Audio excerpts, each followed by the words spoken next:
ഒബാദിയായുടെ പുസ്തകം 1-ാം അധ്യായം 17-ാം തിരുവചനം.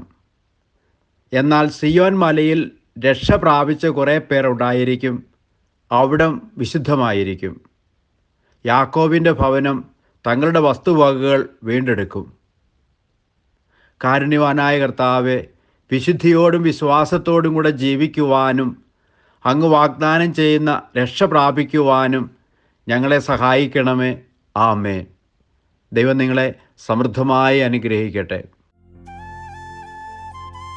നമ്മുടെ കർത്താവ് ഈശോ മിശിഹായുടെ കൃപയും പിതാവായ ദൈവത്തിൻ്റെ സ്നേഹവും പരിശുദ്ധാത്മാവിൻ്റെ സഹവാസവും നാം എല്ലാവരോടും കൂടി ഉണ്ടായിരിക്കട്ടെ, ഇപ്പോഴും എപ്പോഴും എന്നേക്കും.